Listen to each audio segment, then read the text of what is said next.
آپ سب کی خدمت میں سلام. ہاللیلویا. آئیے مسیح کے جلال کے زوردار تعریف کریں. کلام خدا میں سے یرمیہ نبی کا صحیفہ ہے، اس کا 8واں باب اور اس کی 18ویں آیت سے لے کر 9ویں باب کی پہلی آیت کیا کرتا ہے. ابھی دوسری آیت کیا پڑھیں گے. یرمیہ نبی کا صحیفہ اس کا 8واں باب اس کی 18ویں آیت سے کلام خدا میں یوں لکھا ہے: کاش کہ میں غم سے تسلی پاتا، میرا دل مجھ میں سست ہو گیا. دیکھ میری بنت قوم کے نالہ کی آواز دور کے ملک سے آتی ہے. کیا خداوند صیون میں نہیں؟ کیا اس کا بادشاہ اس میں نہیں؟ انہوں نے کیوں اپنی تراشی ہوئی مورتوں سے اور بیگانہ معبودوں سے مجھ کو غضبناک کیا. فصل کاٹنے کا وقت گزرا، گرمی کے ایام تمام ہوئے اور ہم نے رہائی نہیں پائی.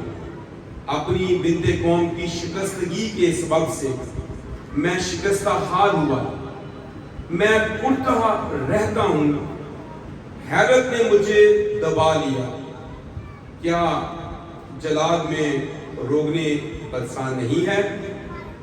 کیا وہاں کوئی طبیب نہیں؟ میری بنت قوم کیوں شفا نہیں پاتی؟ کاش کہ میرا سر پانی ہوتا اور میری آنکھیں آنسوؤں کا چشمہ، تاکہ میں اپنی بنت قوم کے مقتولوں پر شب و روز ماتم کرتا. کاش کہ میرے لیے بیابان میں مسافر خانہ ہوتا، تاکہ میں اپنی قوم کو چھوڑ دیتا اور ان میں سے نکل جاتا، کیونکہ وہ سب بدکار اور دغاباز جماعت ہیں. خدا کے کلام کے بڑے اور سنے جانے پر خدا ہی کی برکت ہو. آمین. آج ہمارا جو عنوان ہے وہ بہت اہم ہے: میری بنت قوم کیوں شفا نہیں پاتی. یا یہ عنوان کہ میری قوم کی بیٹیاں، بنت قوم، بنت صیون. اور یرمیہ جسے رونے والا نبی بھی کہا جاتا ہے، وہ اس ٹاپک کو، اس عنوان کو بہت ہائی لائٹ کرتا ہے. اس کے لیے بہت سارے حوالہ جات اس میں ہیں، لیکن یہ خاص حوالہ جو میں نے اس کا مرکزی حوالہ چنا کہ ہم اپنی قوم کی بیٹیوں پر نگاہ کریں. اور وہ اس کے لیے کہتا کہ کاش میں غم سے تسلی پاتا. وہ سمجھتا ہے کہ ایک بڑا غم، ایک بڑا دکھ، ایک بڑا ناسور ہماری قوم کو لگا ہے. کہتا ہے کہ اس سے میں تسلی پاتا، میرا دل سست ہو گیا ہے. میری بنت قوم کے رونے کی آواز دور سے آتی ہے. اور پھر وہ یہ کہتا ہے کہ ابھی تک زخم ہے، ابھی تک مرض ہے، ایسا مرض لاحق ہو چکا ہے، اس سے شفا نہیں ملی ہے. اور پھر وہ اس بات کی طرف بھی ہمارا دھیان دلواتا ہے کہ کیا وہاں پر خدا نہیں ہے؟ کیا اس قوم کا خدا وہاں پر ان میں نہیں ہے؟ اور پھر وہ اس بات کا اظہار کرتا ہے: اپنی بنت قوم کی شکستگی کے سبب سے میں شکستہ حال ہوں، میں کڑتا رہتا ہوں. حیرت نے مجھے دبا لیا.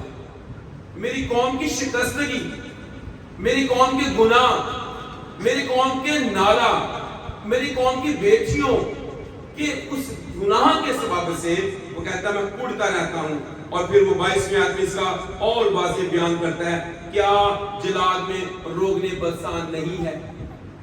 یہ ایک ایسا روغن ہے جو زخموں پر لگے تو فوراً ہی شفا مل جاتی ہے.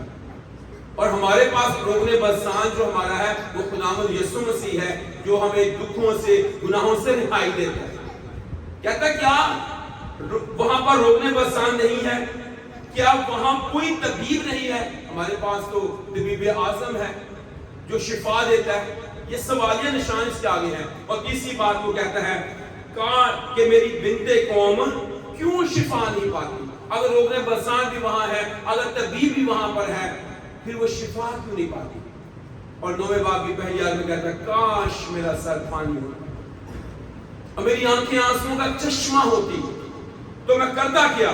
کاش میرا سر پانی ہوتا، میری آنکھیں آنسوؤں کا چشمہ ہوتی، تو تاکہ میں اپنی بنت قوم کے مقتولوں پر شب و روز ماتم کرتا۔ یہ خطرناک حقیقت کو وہ واضح طور پر بیان کرتا ہے۔ ان دنوں میں ہمیں اپنی قوم کی بیٹیوں پر غور کرنے کی ضرورت ہے، ہمیں اپنے بچوں پر دھیان دینے کی ضرورت ہے۔ اور میں نے جو عنوان تیار کیا ہے اس میں بہت زبردست ہے کہ ہماری جو بیٹیاں ہیں یہ خدا کے دل کے قریب ہیں۔ یہ موضوع بڑا امپورٹنٹ ہے کہ ہم اس بات کو جانیں کہ ہمارے جو بچے ہیں وہ خدا کے دل کے قریب ہیں، اور خدا ہماری بیٹیوں سے، ہمارے بیٹوں سے بڑی ہی محبت کرتا ہے۔ ہماری جو بیٹیاں ہیں وہ صرف ایک خاندان ہی کو پریزنٹ نہیں کر رہی ہوتی، وہ ہماری نسلوں کو بھی پریزنٹ کرتی ہے۔ وہ ہمارے گھرانوں کو نہیں بلکہ ہماری قوم کو پریزنٹ کرتی ہے۔ اور اس کے لیے خدا کا کلام ہمیں بتاتا ہے کہ ہماری جو بیٹیاں ہیں وہ صرف ایک ماں ہی کے عہدے پر نہیں بلکہ وہ خادمہ کے عہدے پر بھی ہوتی ہیں۔ وہ ایک استاد نہیں، وہ ایک ڈاکٹر بھی ہوتی ہے۔ وہ معاشرے کے اندر ایک بنیادی کردار جو ہے وہ ادا کر رہی ہوتی ہے۔ اس لیے ابلیس بہت دفعہ عورت کو یا بیٹی کو استعمال کرتا ہے، اس کو کیچ کرتا ہے، اس کو ٹارگٹ کرتا ہے، تاکہ ہماری جو عورت ہے، ہماری جو بیٹی ہے وہ ٹارگٹ ہو اور وہ اس کو گناہ میں پھنسائے، اور اس طرح سے وہ ہماری بنیادی جو ہماری بنیاد ہے، جو ہماری فاؤنڈیشن ہے گھرانوں کی، نسلوں کی، اس کو ڈسٹرب کرتا ہے۔ جو ہماری بیٹیاں ہیں یہ ہمارے خاندانوں کی بنیاد ہے، فاؤنڈیشن ہے، اور اگر کسی عمارت کی بنیاد جو فاؤنڈیشن ہے وہ کمزور ہو تو پوری کی پوری عمارت جو ہے وہ بھی کمزور ہوتی ہے، اور اس کا ڈر ہوتا ہے کبھی بھی وہ گر سکتی ہے۔ اس لیے ان صورتحال کے اندر یرمیاہ آج میری اور ہم سب کی نظر اس بات کی طرف کرواتا ہے کہ ہم اپنے بیٹیوں پر، اپنے بیٹوں پر نظر کریں، ہم اپنی نسل پر غور کریں، ہم اپنی فاؤنڈیشن پر غور کریں، اور ہم اس بات کی طرف آئیں کہ ہمارے گھرانے جو ہیں وہ کس طرف جا رہے ہیں۔ چند پوائنٹس ہیں اس کے اندر کہ خدا ہماری بیٹیوں سے اور بیٹوں سے محبت کرتا ہے۔ تو زبور 139 اس کی 14ویں آیت میں اس کے لیے لکھا ہوا ہے، زبور نمبر 139 اس کی 14 آیت، کہ خدا کس طرح سے ہم سے محبت کرتا ہے، کیونکہ بعض دفعہ ابلیس اس لیے ٹارگٹ کرتا ہے۔ اس نے آدم حوا کو بھی اسی طرح سے ٹارگٹ کیا، حوا کے پاس آ کر کہا کہ خدا نہیں چاہتا کہ تم اس کی ماں بن جاؤ۔ تو آج جو ہماری بیٹیاں ہیں وہ اس کی ٹارگٹ جلدی ہو جاتی ہیں، وہ اس بات کو سمجھنے سے قاصر ہیں کہ ہمارا خدا ہم سے محبت کرتا ہے۔ ہاں جی 14ویں آیت، میں تیرا شکر کروں گا کیونکہ میں عجیب و غریب طور سے بنا ہوں، تیرے کام حیرت انگیز ہیں، میرا دل اس سے خوب جانتا ہے۔ کہتا میں عجیب و غریب طور سے بنا، خدا تو نے میرے دل کو بنایا ہے، تو نے مجھے صورت بخشی ہے، اس لیے خدا جو ہے وہ میری عزیز بیٹیوں وہ ہم سے بڑی محبت کرتا ہے۔ ہر بیٹی کی جو پیدائش ہے وہ ایکسیڈنٹلی طور پر نہیں ہوئی ہے بلکہ ایک پرپس کے تحت آپ پیدا ہوئے ہیں۔ کوئی شخص یہ نہ سمجھے کہ میری پیدائش جو بس ایسی ہو گئی ہے، اس کے پیچھے خدا کا ایک بڑا مقصد ہے۔ آپ سب کی پیدائش پر کوئی ایکسیڈنٹلی آپ پیدا نہیں ہوئے ہیں، حادثاتی طور پر آپ کی پیدائش نہیں ہوئی ہے، بلکہ آپ ایک خاص مقصد، ایک خاص پرپس کے تحت آپ پیدا ہوئے ہیں۔ آپ کی ماں کے رحم میں ہم سب کو خدا نے جو ہے وہ اپنی صورت بخشی ہے، اس لیے ماں کے رحم میں ہم ایکسیڈنٹلی طور پر نہیں آئے ہیں، حادثاتی طور پر نہیں آئے ہیں، بلکہ خدا اس میں دلچسپی لیتا ہے، یعنی میری ذات میں دلچسپی لیتا ہے، یعنی وہ مجھ میں دلچسپی لیتا ہے۔ جب میں اپنی ماں کے رحم میں، کلام کہتا ہے میں بے ترتیب مادے کی صورت میں تھا، میرے دل کو تو نے بنایا، مجھے تو نے صورت بخشی، میری ماں کے رحم سے تو مجھے جانتا ہے، ابھی میرے سالوں کو بھی جانتا ہے، میرے مہینوں کو بھی جانتا ہے، جبکہ ایک بھی وجود میں نہیں آیا تھا۔ تو خدا کا پرپس ہماری لائف کے لیے ہے۔ اس کو ہم بھول جاتے ہیں. ہم سوچتے ہیں ساڈا کوئی مقصد نہیں زندگی میں, بس سویر ہو شام میں زندگی تمام ہو. ایسا نہیں ہے میرے عزیز بیٹیوں اور بیٹوں. خداوند آپ کی زندگی میں دلچسپی لیتا ہے, آپ کے ہونے میں خدا دلچسپی لیتا ہے. آپ کی پیدائش, آپ کی شکل صورت, آپ کے قد کو بڑھنے میں, آپ کی فزائش میں خدا دلچسپی لیتا ہے. اس کا پرپس ہے, اور خدا نے آپ کو شبیہ دی ہے. آپ قیمتی ہیں. آپ ایسے نہیں ہے کہ آپ کی کوئی قیمت یا قدر نہیں ہے. آپ قیمتی ہیں, اور یہ اتنے قیمتی ہیں اس نے اپنا خون دے کر آپ کو خریدا ہے, آپ کی قیمت چکائی ہے. آپ اس کی نظر میں قیمتی ہیں, آپ کو چنے ہوئے ہیں, یعنی اس نے آپ کو بلایا ہے. یوحنا کے انجیل کے 15 باب 16 میں کہتا ہے تم نے مجھے نہیں چنا بلکہ میں نے تمہیں چنا ہے. یہ خداوند کہہ رہا ہے. لیکن کیونکہ ہمیں اس میں دلچسپی نہیں رہتی, ہم دنیا اور رنگینی کو پسند کرتے ہیں, تو پھر ہم اس پرپس کو بھول جاتے ہیں جو خدا کا پرپس ہے. آپ قیمتی ہیں, آپ چنے ہوئے ہیں, اور دنیا جو ہے وہ ہماری پیدائش پر ہو سکتا ہے کہ خوش نہ ہو, لیکن خدا ہماری پیدائش پر خوش ہوا. بہت دفعہ جب بیٹیاں پیدا ہو تو بہت سارے لوگ جو ہیں وہ اس بات پر خوش نہیں ہوتے, لیکن جب کوئی بیٹی پیدا ہوتی ہے خدا اس بات میں خوش ہوتا ہے, شادمان ہوتا ہے, کیونکہ اس کا پرپس اس میں ہے. آپ کی پیدائش میں خدا کی خوشی ہے, خدا آپ کا کریٹر ہے, خدا سیلیبریشن کرتا ہے جب آپ کی پیدائش ہوتی ہے. لیکن کیوں ہم اپنی پیدائش کے دن کو بھول جاتے ہیں کہ میری پیدائش پر خدا کی شادمانی کیا ہے. کلام یہ کہتا ہے انسان کی کتاب کے 8ویں باب کی 32 آیت میں کہ خدا کی خوشنودی بنی آدم کی صحبت میں ہے. خدا آپ کی پیدائش سے خوش ہے. دنیا ہو سکتا خوش نہ ہو, دنیا کو شادمانی نہ ہو, لیکن خدا کو شادمانی ہے. خدا سیلیبریٹ کرتا ہے آپ کی پیدائش, آپ کے جنم دن کو بھی, آپ کے ماں کے رحم میں آنے کو بھی سیلیبریٹ کرتا ہے. اس لیے خدا نے کبھی نہیں کہا نہیں بھئی میں تیری سورج تیری دودھ اچانک پیدا ہو گیا. ایسا نہیں ہے. خدا نے اپنی شکل, اپنی شبیہ پر آپ کو بنایا ہے. پہلے تو اپنی قدر جانے, پہلے تو خدا کے پرپس کو جانے, پہلے تو خدا کے اس سارے مقصد کو اپنی زندگی کے اندر جان جائیں. اور دوسری بات, ہماری بیٹیوں کی جو شناخت ہے وہ خدا میں ہے. آج اس شناخت کا سب سے بڑا مشکل ہے ہماری آئیڈینٹی کی ہے.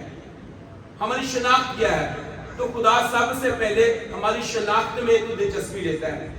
پہلے خدا یہ چاہتا ہے کہ ہماری شناخت ہو. آج کی نسل جو ہے اس کا سب سے بڑا پرابلم جو ہے, اس کا کرائسس جو ہے, اس کی آئیڈینٹی ہے کہ میری شناخت کیا ہے. تو ہماری شناخت آج جو کلام میں لکھی ہے اس کو ہم پڑھیں گے. پہلا پترس اس کا 2 باب اس کی 9 آیت. پہلا پترس اس کا 2 باب اس کی 9 آیت. کیا لکھا ہے؟ تم ایک برگزیدہ نسل, شاہی کہنوں کا فرقہ اور مقدس قوم, اور ایسی امت ہو جو خدا کی کیا ہے, خاص ملکیت ہے. آپ غور کریں آپ کی شناخت کیا ہے. ہم بہت دفعہ ہمارے بچے جو آج کی نسل ہے ہماری جو نوجوان ہے, یہ سوشل میڈیا پر دیکھ رہے ہیں کتنے لائکس ہو گئے, کتنے فالوور ہو گئے, کتنے ویوز ہو گئے. بھائی یہ آپ کی شناخت نہیں ہے.